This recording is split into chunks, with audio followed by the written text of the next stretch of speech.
Bonjour à toutes et à tous. Bonjour Lucille. Bonjour Charlotte. Merci de nous retrouver pour l'Annuel, notre magazine d'actualité réalisé par nos journalistes. Au programme d'aujourd'hui, santé, société et culture.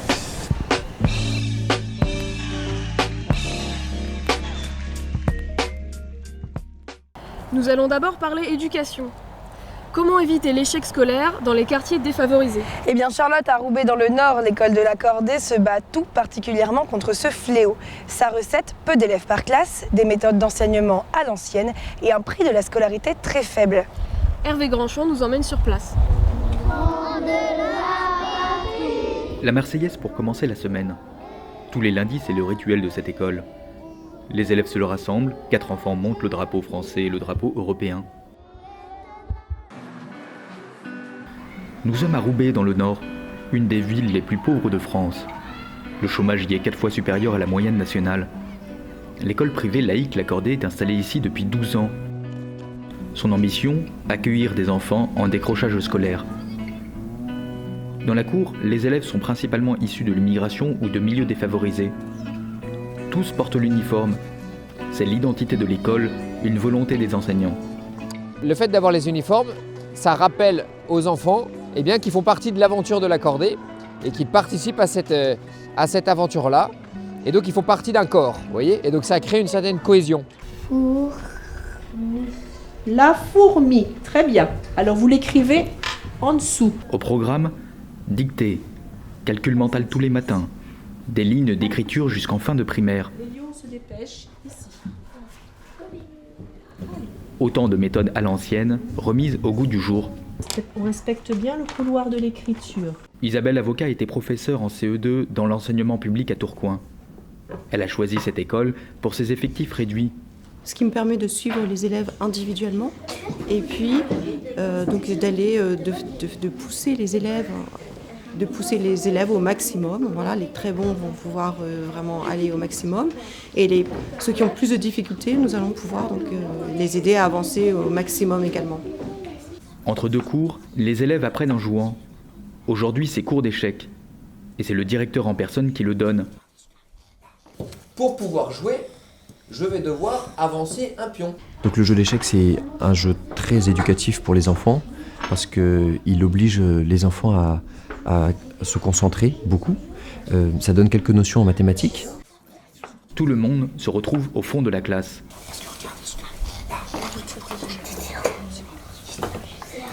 Et même si l'on joue, ce n'est pas le moment de chahuter. La discipline avant tout.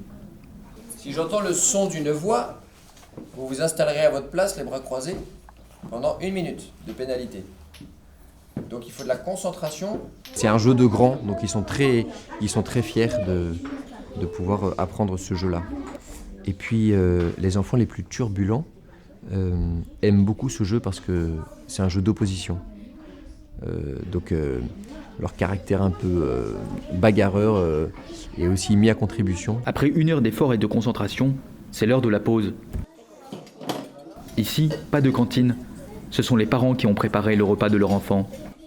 L'équipe pédagogique veille et pour montrer l'exemple, mange avec les élèves. C'est toujours bien qu'on soit au plus proche et surtout qu'on leur donne l'exemple.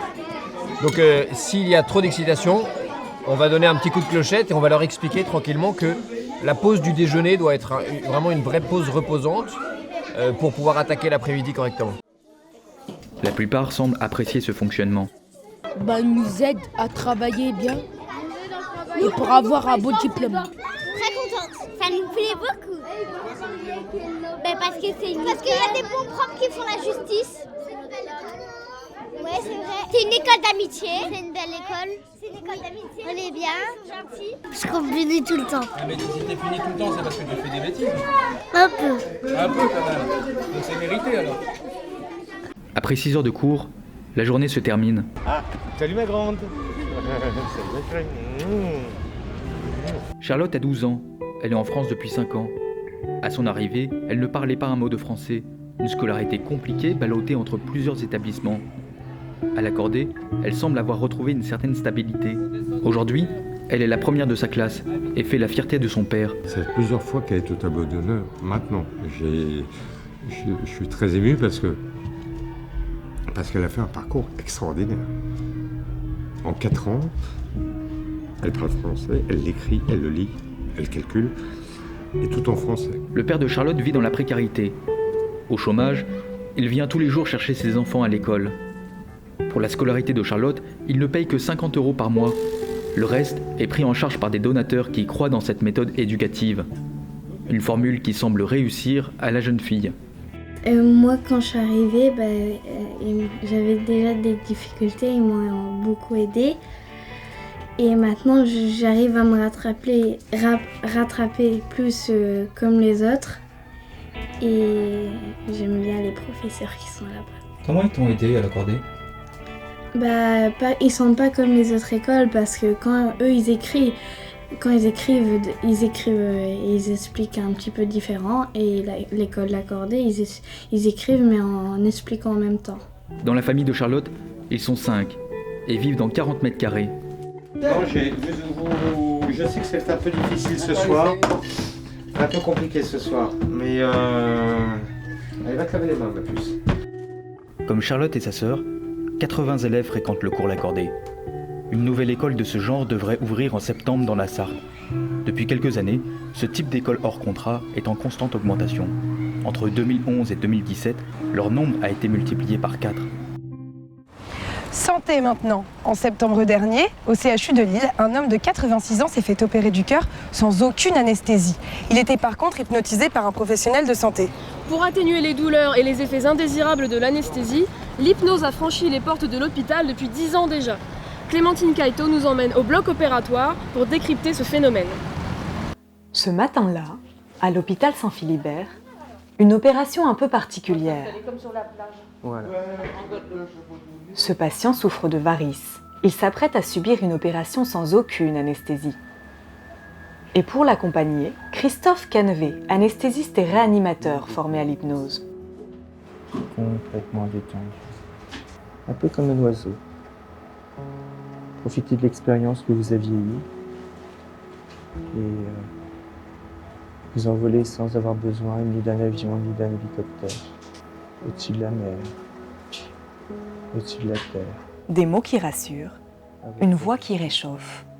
Loin de l'effervescence ordinaire du bloc opératoire, un calme absolu. La chaleur du soleil. Pendant 1 heure, le patient ne dort pas, il entend et ressent tout. Pourtant, au premier coup de scalpel, ni stress ni douleur. Alors que les chirurgiens retirent les veines malades, les paroles de l'anesthésiste l'emportent sur la froideur de l'acte chirurgical. Sentir cette douce chaleur. Mais que se passe-t-il dans le cerveau sous hypnose ? L'hypnose est un état modifié de la conscience qui met le cerveau dans un état second. Sous hypnose, la fréquence des ondes cérébrales diminue. Le cortex qui commande la perception émotionnelle reçoit un signal modifié.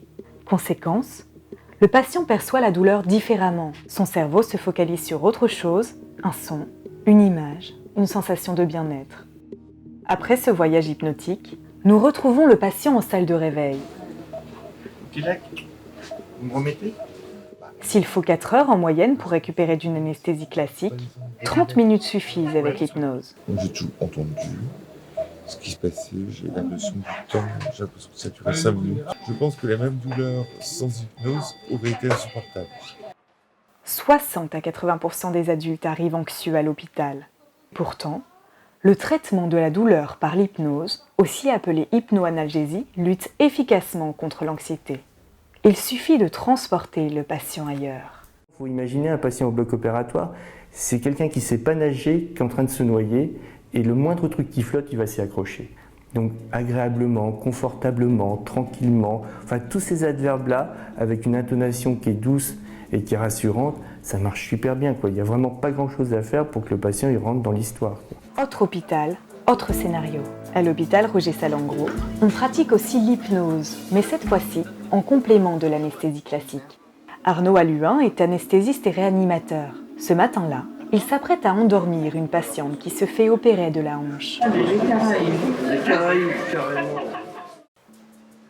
Les Caraïbes, un voyage artificiel rendu possible grâce à l'hypnose conversationnelle. Une autre technique qui transforme l'angoisse de l'opération en invitation au voyage. Le patient est anesthésié. L'hypnose sert simplement à l'aider à se relaxer.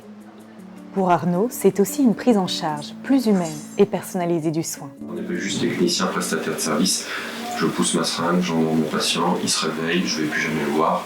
Là, ça permet d'aller voir les gens aussi après, ça va se causer un bon souvenir. La plupart du temps, les gens sont contents, ça les a au moins aidés, même si ça n'a pas forcément toujours été miraculeux, parce qu'on ne force pas les gens à faire de l'hypnose, ils le font avec nous, on les aide à rentrer en hypnose. C'est un état physiologique, l'hypnose. Géraldine Manger est infirmière anesthésiste. Depuis son arrivée il y a 10 ans, elle constate les effets bénéfiques de l'hypnose sur les patients. L'effet dont on se souvient surtout sont les patients qui se réveillent et qui nous disent « Ah mais pourquoi vous m'avez réveillée, j'étais trop bien ». Et il a vraiment rêvé de ce qu'il nous avait dit « Tiens, je partirais bien en Australie ou tout simplement à la plage à Dunkerque ». Et ils sont partis, ils ont été vraiment amenés, ils y songent vraiment et ils ont occulté totalement cette phase d'induction et d'intervention.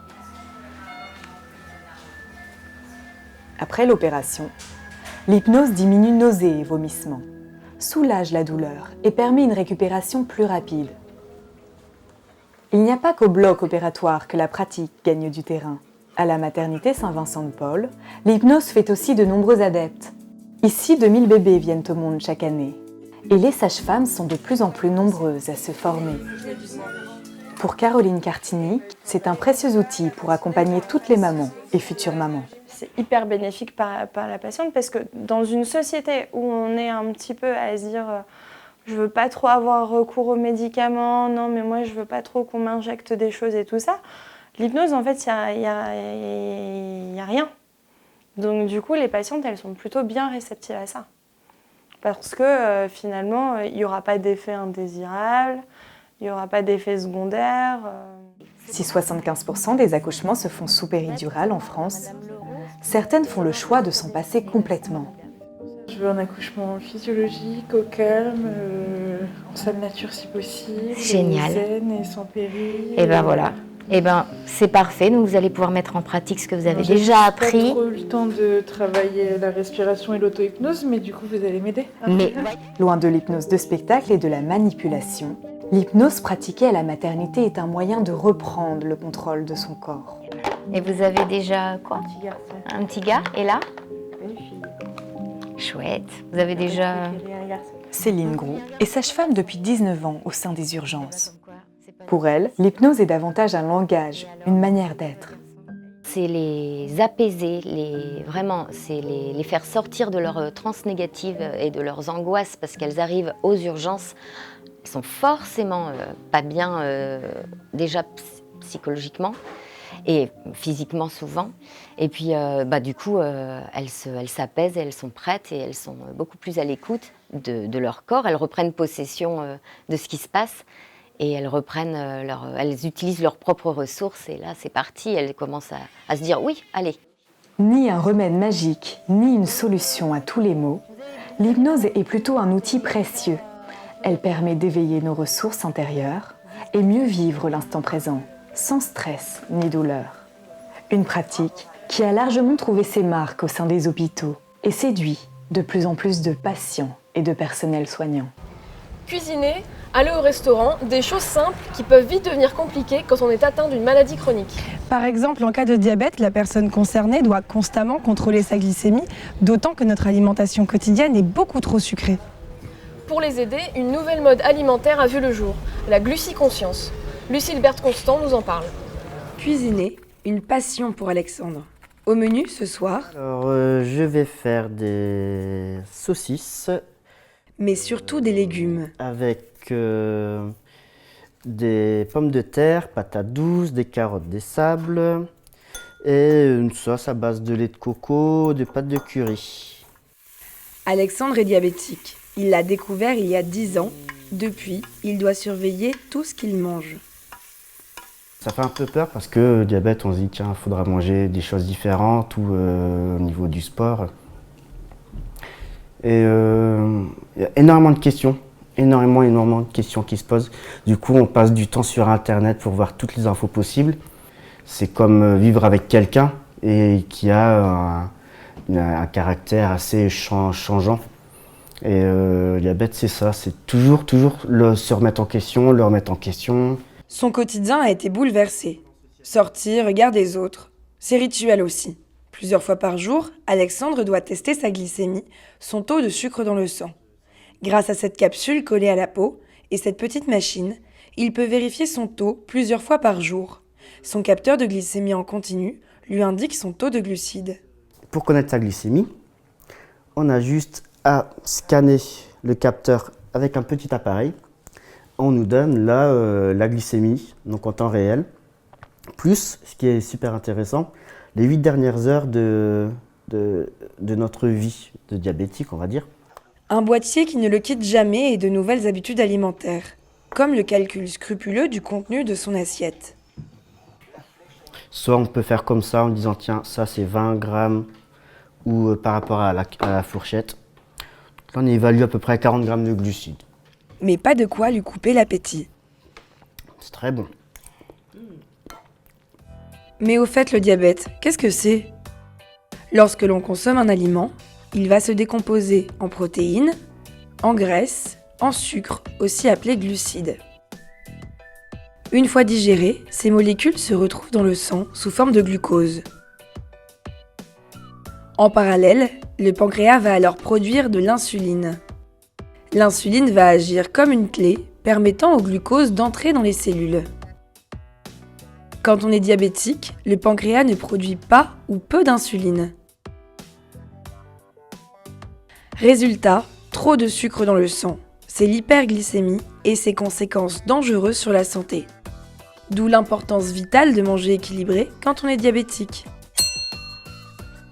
Aline Cheminot est maman d'une petite fille diabétique. Elle a inventé un système pour retrouver le plaisir d'aller au restaurant. Glucilib, c'est le nom de l'opération, permet au restaurateur d'indiquer le poids des glucides des plats. Et ça passe par des pictogrammes sur les menus, validés par une diététicienne. Les restaurateurs ont le choix d'indiquer ou non certaines informations. Le but n'est pas de moraliser. Les glucides, on ne les met pas sur la carte par défaut, en se disant avoir la quantité de glucides, ça peut être repoussoir sur certains plats. Et c'est pas le but de mettre le restaurateur en difficulté en pointant le fait que certains de ces plats ne sont pas adaptés. Il y a des plats qui sont très chargés en glucides. Souvent c'est la tarte au citron meringuée qui a la palme mais on n'en a pas forcément conscience. On est au restaurant pour se faire plaisir, il ne s'agit pas de moraliser. Donc voilà, celui qui veut l'information va pouvoir y accéder, mais on ne la met pas sous le nez de tout le monde parce que le but, c'est pas non plus de dégoûter les gens. Dans les Hauts-de-France, 4 restaurateurs ont accepté de jouer le jeu. Dans ce restaurant chinois de Valenciennes, Fabrice a adapté sa carte. À côté des plats véganes et sans gluten, il indique aussi le taux de glucides des aliments. On n'a pas changé le contenu de notre carte, on est toujours resté sur raviolis, nems, nouilles, pain farci. On a mis en évidence certains éléments qui allaient contenir moins de glucides, mais surtout on a détaillé pour chacun des postes les valeurs glucidiques.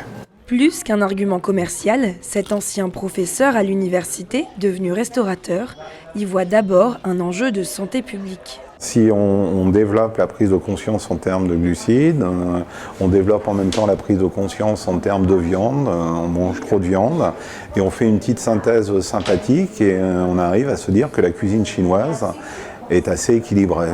Nous avons proposé à Alexandre de tester ce restaurant. Impensable jusqu'à présent de manger chinois pour le jeune diabétique. Mais avant de succomber à la tentation, 2 nems avec bol de riz, 51 grammes de glucides. Il calcule tout jusqu'à la boisson.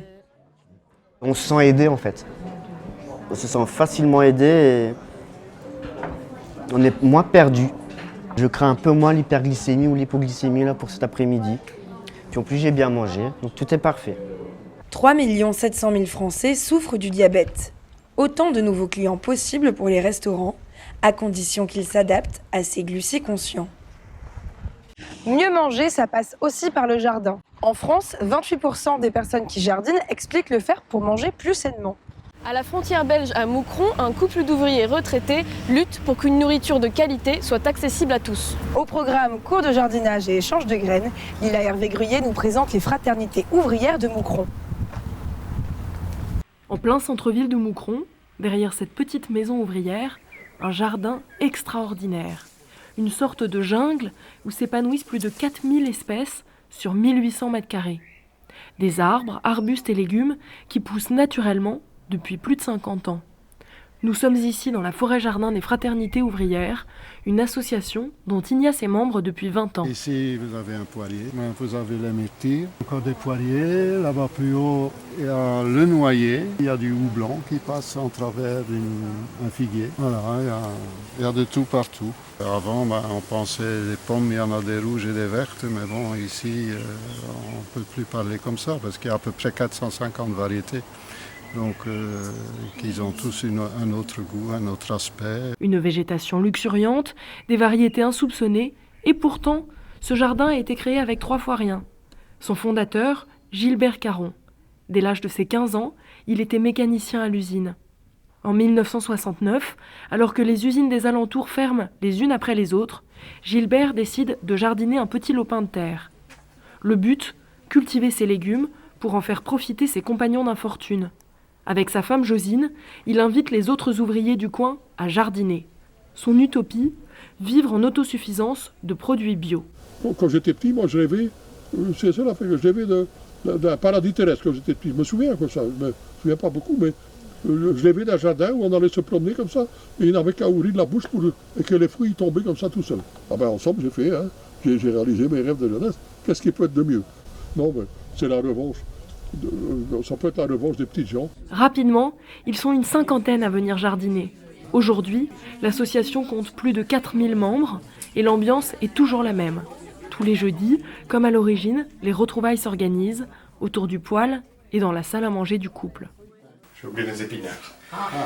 Pour 2 € par an, chacun peut accéder au jardin et profiter de cours de jardinage et d'une bibliothèque de graines unique en son genre. Ici, il y a environ 6000 sortes de graines différentes.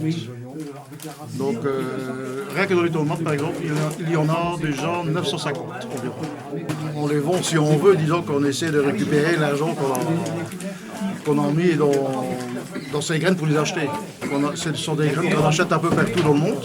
C'est le but de l'association, de permettre à tous de viser l'autosuffisance alimentaire, ne plus dépendre des multinationales, tout en bénéficiant d'une nourriture de qualité. L'année dernière, l'association a vendu plus de 80 000 sachets de graines à moins d'1 € pièce. Ce sont les bénévoles qui orchestrent cette activité. Une sympathique fourmilière qui vient emballer les graines et accueillir avec café et gâteaux plus de 100 visiteurs par semaine. Ce qu'on a beaucoup, c'est des gens qui ont un petit jardin, même pas nécessairement un grand jardin, mais qui veulent faire quelque chose dans leur jardin pour avoir des légumes frais. Oh, il y en a qui viennent vous voir chaque année pour acheter leurs graines. Voilà, c'est ça, pour acheter les graines, pour papoter. Marianne, une retraitée du quartier, n'avait jamais mis les mains dans la terre. Grâce à l'association, le jardinage est devenu sa passion. Sans l'aide des bénévoles, elle n'aurait pas pu obtenir de tels résultats. Parce qu'avant, j'étais nulle.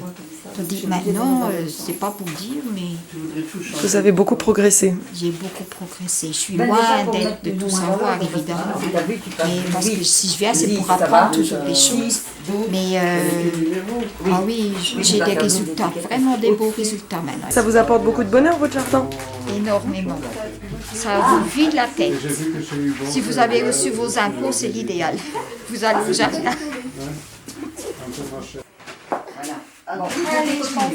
Ce jardin est bien plus qu'un moyen de se nourrir. C'est un lieu d'abondance, créateur de liens sociaux. Il rayonne bien au-delà de Moucron. Ici, la force du collectif et de l'entraide a permis à des centaines de jardiniers de se lancer. Et cette méthode de jardinage sur de petites surfaces est peut-être une solution à la crise écologique, et même un petit paradis sur Terre. Nous allons parler patrimoine maintenant. La manufacture des émaux de Longwy compte parmi les 1400 entreprises françaises du patrimoine vivant.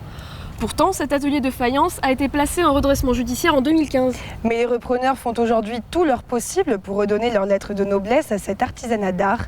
Marie Gallo nous emmène dans les coulisses de cette manufacture unique au monde. Des vases colorés et démesurés, des boules senteurs, des objets d'art uniques, symboles du luxe à la française et qui s'exportent dans les plus grands salons, comme ici à Paris.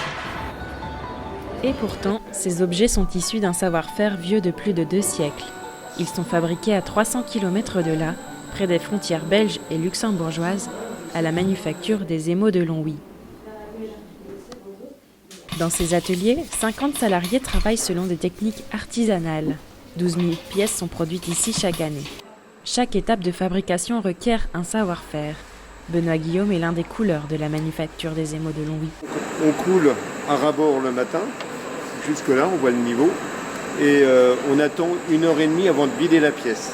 Au bout d'1h30, on attend encore une demi-heure pour sortir la pièce. La quantité qu'on va injecter dans le moule, il y a une partie qui va se déposer sur la paroi, et tout le reste va pouvoir se vider par la suite. Lorsque les objets sont démoulés, ils passent entre les mains des racheveuses, un nom complexe pour une mission de précision. Alors mon métier, c'est de retirer toutes les coutures des pièces que mes collègues démoulent et de faire une finition impeccable.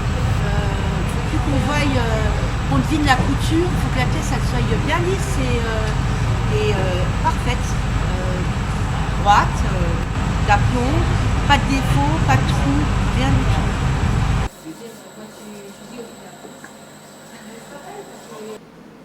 L'étape suivante fait la réputation des émaux dits cloisonnés, une référence à ce trait noir qui forme une barrière chimique et empêche les mélanges des couleurs. On utilise la technique de la sérigraphie pour reporter les motifs sur du papier de soie. On la découpe comme un patron en couture. Pour chaque pièce qu'on utilise, on a un modèle et on se réfère au modèle pour positionner notre décor sur la pièce. On mouille notre pièce dans l'eau, on prend le décor et on le positionne sur notre pièce en faisant attention à le centrer par rapport au pot à bougie. On frotte avec un bâton de flanelle. Le fait de frotter fort sur le papier permet au décor de se transférer sur le biscuit. Mais à la suite de cette étape, des retouches sont parfois nécessaires. Donc pour combler les petits manques liés aux découpes et aux plis, on va devoir ajouter à la main du noir, donc en conservant la même épaisseur de trait, pour que chacun des décors soit entièrement fermé, pour pouvoir ensuite déposer l'émail à la goutte. Donc ça reste un travail très minutieux. Il faut respecter les courbes du designer. Les retouches effectuées, les biscuits sont alors confiés aux mains des décorateurs. À la seringue ou au bâton, ils appliquent les différentes teintes d'émail. Pour les grands fonds, je vais plus utiliser la seringue. Et pour les petits détails, je préfère travailler avec un pic pour vraiment aller dans les coins. Un jour, je vais avoir une grosse boule qui va me mettre entre 2 ou 4 ou 5 jours. Ça dépend le motif, ça dépend la taille, ça dépend la complexité. Les couleurs paraissent pâles lors de l'application, mais c'est à la cuisson qu'elles vont se révéler. Et s'il y a parfois des loupés sur l'une des 350 nuances, l'étape de la retouche est alors indispensable. Donc là, je vais reboucher toutes les petites bulles d'air avec la même couleur qu'elles ont utilisées dans l'atelier. Et s'il y a des petites nuances, par exemple si la couleur n'est pas bien uniforme partout, j'en remets pour que ce soit bien uniforme. La manufacture a fêté cette année ses 221 ans d'existence et pour rester à la page, elle doit s'adapter. C'est ce que nous explique Gilles Michaelides. Nous travaillons toujours avec des designers historiques qui ont travaillé depuis plusieurs années avec la manufacture, mais le but est aussi de faire rentrer des designers plus contemporains pour apporter des styles plus adaptés au moment et aux tendances actuelles. Nous avons aussi décidé d'être présents sur les réseaux sociaux, en sachant que nous avons bien sûr un compte Instagram, un compte Twitter, pour justement véhiculer l'image et le positionnement qu'on souhaite avoir. Et la manufacture fait parler d'elle. L'une des pièces a même récemment interpellé Brigitte Macron. Les ateliers sont ouverts aux visiteurs tout au long de l'année. Vous pourrez même repartir avec l'une des créations. Et pour cela, il vous faudra débourser entre 50 et 40 000 euros. C'est bientôt les vacances, le moment pour choisir ses livres pour cet été. Mais où allez-vous les acheter? Sur internet ou dans votre librairie de quartier?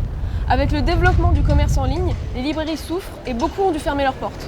Pourtant, dans un petit village à Banon, dans les Alpes de Haute-Provence, une librairie fait mieux que résister. Elle est en pleine croissance et attire un public venant de toute la région. Gabriel Roussino est parti à sa découverte.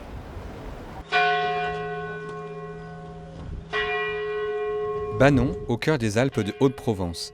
Un village paisible de 1000 habitants au pays de Giono. Des façades typiques, une lumière incomparable, un climat méditerranéen. Au détour de ces ruelles pittoresques se cache un trésor insoupçonné. Derrière ces volets bleus, la plus grande librairie de France en milieu rural.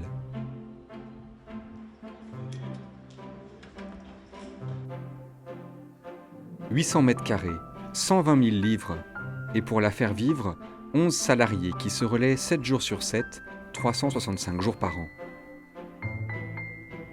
Un lieu unique qui vient de nulle part.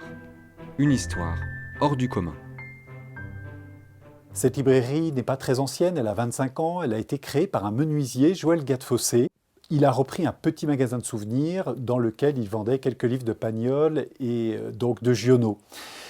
En 25 ans, eh bien, il a transformé cette petite boutique de souvenirs en immense librairie sur 4 niveaux. Tu l'as découvert comme ça, par ici? Oui, et c'est vraiment... c'est très, très... Marc Gaucherand est le nouveau propriétaire du Bleuet.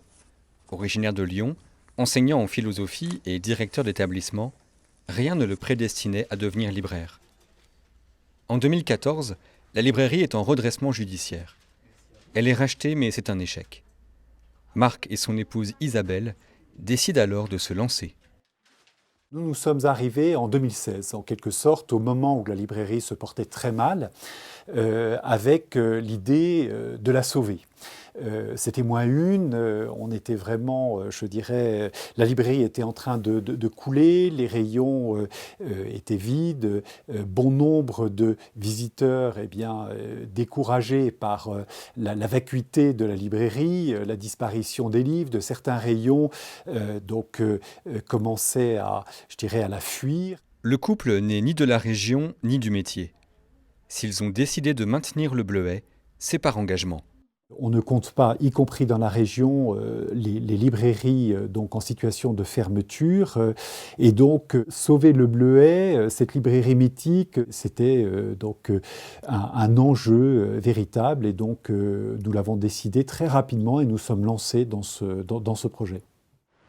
Dès leur arrivée, Marc et Isabelle ont décidé de faire de la librairie un lieu de rencontre. Un lieu de vie qui contraste avec les nouveaux modes de distribution qui ne vendent qu'en ligne. Ils sont soutenus par une communauté de passionnés, regroupés au sein de l'association Bleuet Compagnie, créée en juin 2018. Tous les samedis, ils proposent une rencontre avec un auteur. Rendez-vous ce jour-là pour une rencontre exceptionnelle avec Maryse Condé, écrivaine guadeloupéenne, prix Nobel de littérature alternative 2018. Face à l'affluence, la rencontre a dû être déplacée dans la salle intercommunale. Vous aurez la parole, bien entendu, donc n'hésitez pas, très simplement, pendant cette rencontre que l'on souhaite donc non seulement conviviale, mais interactive. Voilà, Philippe, à toi la première lecture. Gratin de banane poteau, salade de pourpier, 3 sorbets, coco, fruits de la passion, citron, gâteau fouetté. L'eau ne vous en vient-elle pas à la bouche, cher lecteur? Nous allons tous regretter qu'il n'y ait pas de buffet. La rencontre va durer un peu plus d'1 heure. Le public est sous le charme. Quand je vois nos petits villages, je dis chapeau et chapeau Bleuet, parce que faire venir Maryse Condé, c'est vraiment un moment... J'y ai pas cru au départ. Je me suis dit non, c'est pas possible, donc c'est formidable. En fait, Maryse Condé, j'ai toujours vécu avec elle, j'ai grandi avec elle, avec ses écrits, avec son histoire, avec ses visites en Guadeloupe. Les clients de la librairie viennent de 250 km à la ronde. Le Bleuet rayonne sur le village de Banon. La librairie fait du bien à tout le monde.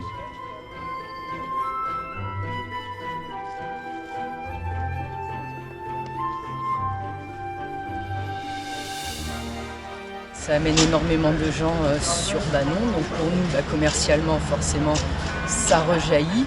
Et puis quoi qu'il en soit, c'est quand même une fierté, parce que c'est Faire autant de livres, c'est quand même beaucoup de culture. Un succès qui profite aussi au restaurant du village.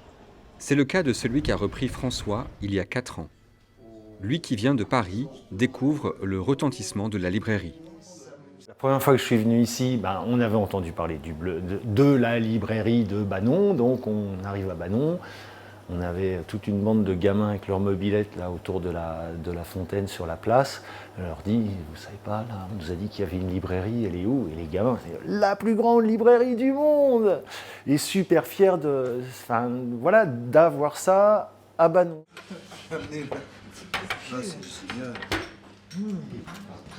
Ce que je vois ici, c'est soit avant, soit après le bleuet. Donc j'en ai beaucoup, il faut que je surveille les sacs, là, n'oubliez pas vos livres. Ou qui reviennent, y compris des Anglais, des Allemands qui sortent avec des bouquins en français et avec qui on peut parler, quoi. Merci beaucoup. Allez, merci à vous, à bientôt. Merci, au revoir. Paris réussi pour Marc et Isabelle. Dans leur librairie, après 2 ans et demi de présence, ils ont renoué avec les bénéfices et voient se réaliser leurs rêves. Le bleuet est déjà un phare culturel pour toute la région. Maintenant, des initiatives qui valorisent la culture africaine. Depuis quelques années, une nouvelle narration a envahi l'espace public à travers les médias, la mode et d'autres disciplines. Une génération qui met en avant son africanité en France par de nouveaux médias. Sephora Lukoki est allée à la rencontre de Chaye Chienin, fondatrice du média Nothing But The Wax, qui célèbre la culture noire. C'est une génération qui se définit comme afrodescendante. Par le biais de l'art, la musique, la culture, la littérature, les podcasts ou encore la mode, elle a décidé de valoriser l'Afrique. Chaye Chienin, fondatrice du média Nothing But The Wax, fait partie de cette génération. Avec elle, nous revenons sur ce qui anime ces jeunes, à savoir défendre des valeurs d'égalité et de justice, mais aussi raconter leurs propres histoires. Un média en ligne dédié à la culture noire. On utilise les prismes de la mode, de l'art, de la culture pour parler d'une génération de jeunes Africains basés un peu partout dans le monde et qui partagent des valeurs, des idées, des expériences parfois communes.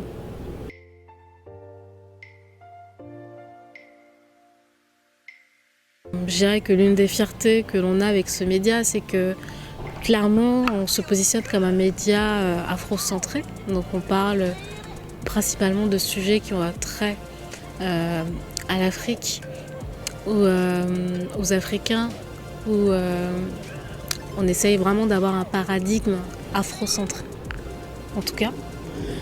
Et notre force, c'est que avec ce paradigme-là, ceux qui nous taxaient de médias communautaristes se sont trompés, parce que quand on regarde l'audience est aussi blanche que noire. Nous, ce qu'on a fait, c'est tout simplement de dire qu'on a besoin aussi de médias qui nous ressemblent, qui nous représentent, aussi de médias dans lesquels en fait on peut aussi avoir un œil critique, réfléchir ensemble, comprendre des choses ensemble. Et je pense que c'est justement ce parti pris, à la fois un peu intello mais aussi esthétique, qui aborde aussi bien des sujets de société que des sujets de culture et en profondeur, qui font le succès de ce média et qui font que ça rassemble toute la diversité et complexité finalement de la société française. On est dans une période où en fait notre génération, contrairement à celle de nos parents, s'exprime. On est une génération qui se sent aussi bien français que ivoirien, congolais, sénégalais. Et on sait aussi que pendant longtemps, notre culture africaine a été dénigrée et qu'on n'a pas pu l'assumer, l'exprimer totalement. Et notre génération, contrairement à celle de nos parents qui se disaient « nous, on vient en France pour travailler, donner la possibilité à nos enfants d'avoir de meilleures opportunités en termes d'éducation », eux ne se sont pas forcément sentis chez eux en fait. Donc ils ont fait, j'ai envie de dire, profil bas. Et ils ont eu une approche d'assimilation vis-à-vis des enfants.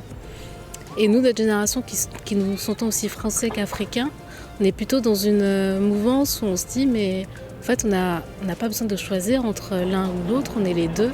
On a envie de valoriser ce qu'il n'a pas été pendant très longtemps, à savoir notre part d'africanité. C'est une belle histoire, celle d'un réfugié syrien arrivé en France qui a lancé sa propre marque de chaussures de luxe. Daniel Essa crée des baskets qui sont portées sur les plus grands podiums. Son coup de crayon n'a pas échappé aux maisons de mode de Roubaix qui ont décidé de soutenir ce jeune créateur. Isabelle Naïssem a suivi ce designer de ses ateliers aux séances photo. Reportage.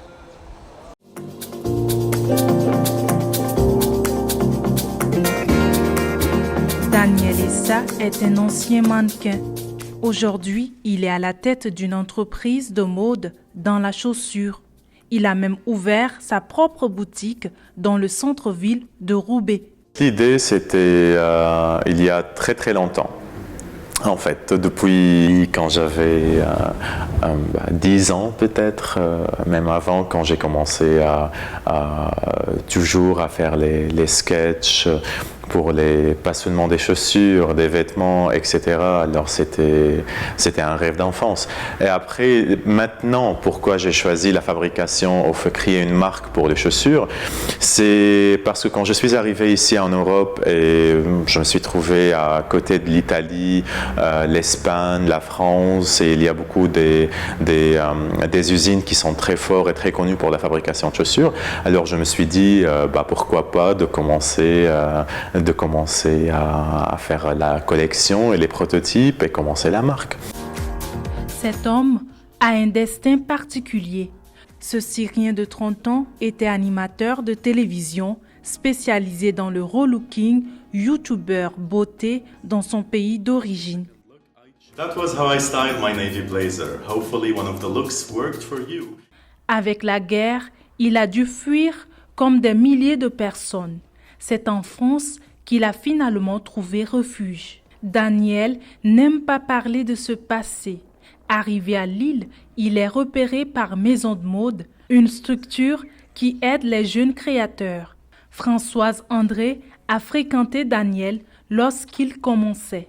Moi, ce que je trouve assez génial, c'est qu'il ait eu le courage de fuir quelque chose qui a dû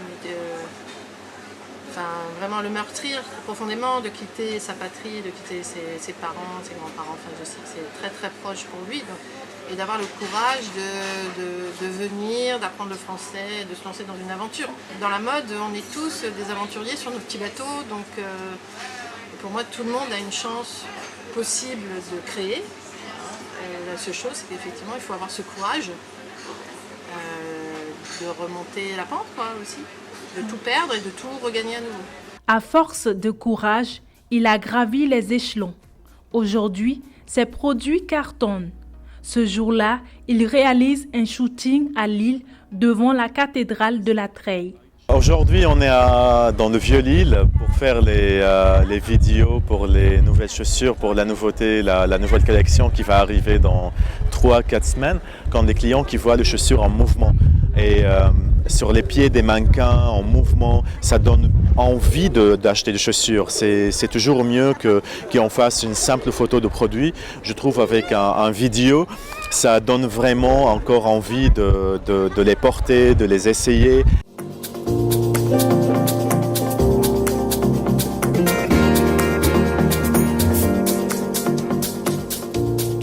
Une méthode qui porte ses fruits.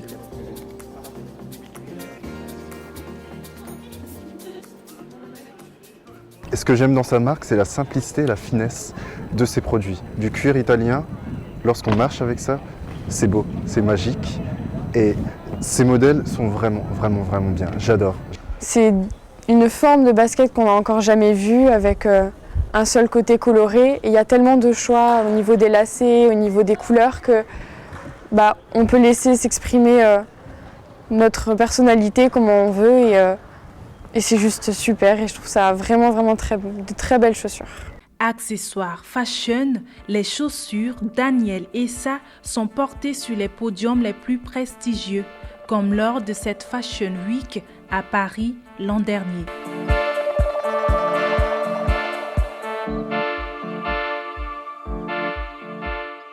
Un parcours fulgurant qui étonne même le créateur. Être un créateur sans être un businessman, sans avoir un côté homme d'affaires, je pense que ça ne va pas marcher. Quand j'ai lancé la marque, je ne m'attendais pas que dans un an, on sera ici, était très vite. Et maintenant, je vois qu'il devient une vraie entreprise et on a besoin de encore plusieurs personnes pour travailler avec nous. Parmi la dizaine de collaborateurs, Irfan s'occupe de la vente en ligne. Il est admiratif du chemin parcouru par son patron. Daniel, c'est quelqu'un qui est inspirant.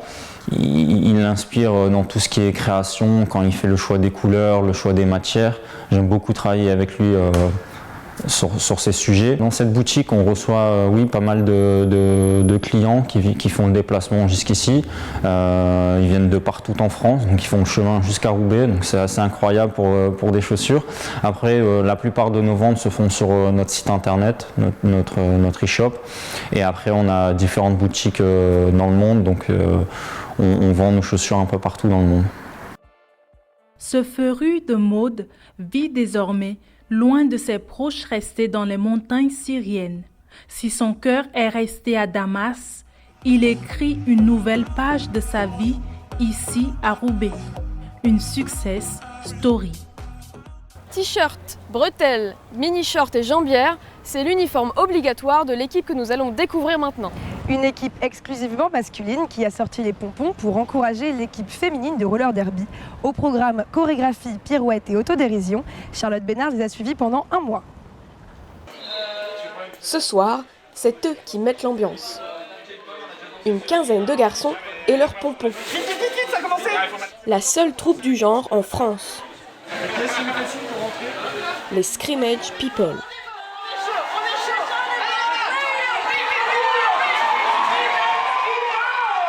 C'est après avoir rencontré l'équipe de Vienne que ces messieurs ont décidé de faire la même chose.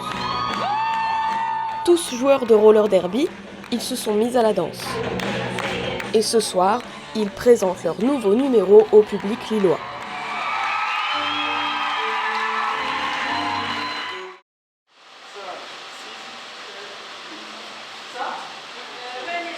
Cette bande de garçons s'entraîne une fois par semaine.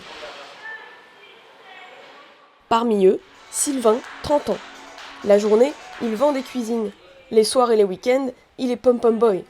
Donc vraiment tout ce côté fun et prendre du plaisir avec mes potes et faire quelque chose ensemble, c'est pour moi la chose la plus importante et ce que je préfère dans le fait de Scrimmage People. En faisant ça, de pouvoir casser un peu justement les codes masculins qu'on peut l'attendre et de voir qu'on a des super bons retours à la fois des femmes et des hommes sur le fait d'être des mecs et de pouvoir danser en mini-short sur du Beyoncé, quoi. Mais aux commandes, c'est une femme, Emma. Elle est joueuse dans le même club de roller derby lillois. Et elle a été séduite par leur énergie. On a l'habitude du sport de contact masculin avec des filles à la mi-temps et donc c'est assez logique et génial d'inverser complètement le truc. Mais après aussi, je pense que le public roller derby est vachement plus ouvert et tolérant à l'idée qu'il y ait des garçons en mini-shorts qui dansent alors que tout le monde devrait trouver ça génial. Et comme ils se sont pris au jeu, entraînement à la dure. Une fois par mois, rendez-vous à l'école de cirque. On a pris des cours de cirque parce qu'on a voulu commencer à faire des pyramides, ce qui nous semblait être indispensable dans une chorégraphie de pom-pom boy. Allez ! Voilà, tout simplement pour le faire en sécurité et puis ajouter un peu d'esbrouf à la chose. Et comme c'est sérieux, au-delà de l'esbrouf, l'équipe a voulu rédiger une charte claire pour communiquer leurs valeurs. Réunion ce dimanche midi chez Emma. Au menu, un brainstorming sur la notion de genre et de masculinité.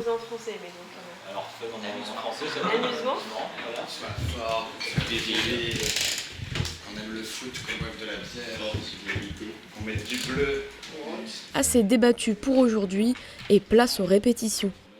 D'autant que leur prochain show sera au Grand Sud à Lille, dans une vraie salle de spectacle. Une nouvelle chorégraphie présentée pour la toute première fois. Sylvain ne cache pas son impatience. Ça fait plaisir de voir que nous, le petit groupe d'une quinzaine de personnes, on arrive à à créer ça. Vraiment avoir 5 minutes de pure folie et de pur kiff entre nous.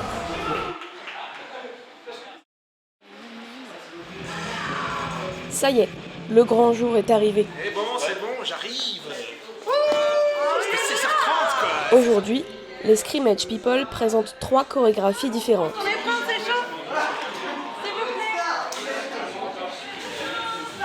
Un cri de guerre et en piste.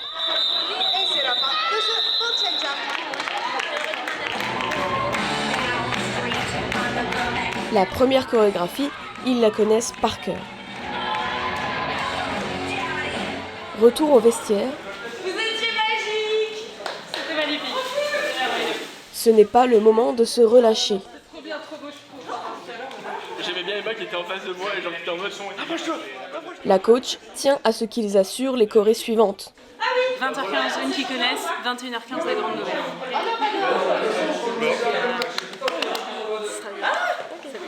Pendant les matchs de roller derby, les répétitions continuent inlassablement. Mais vite, vite, il faut y retourner.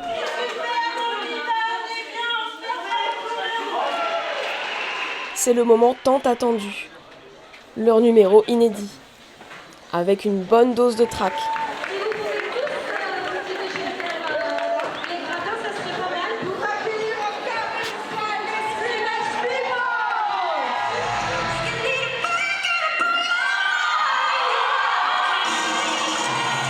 Une chorégraphie réalisée à merveille.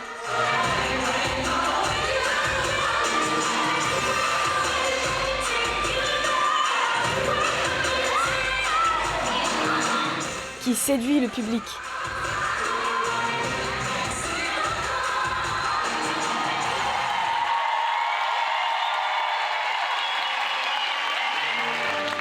Nos Pom-Pom Boys font des émules.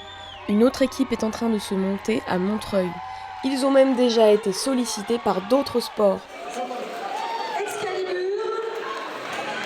De quoi répandre leur message de tolérance dans un sillage de pompons et de paillettes.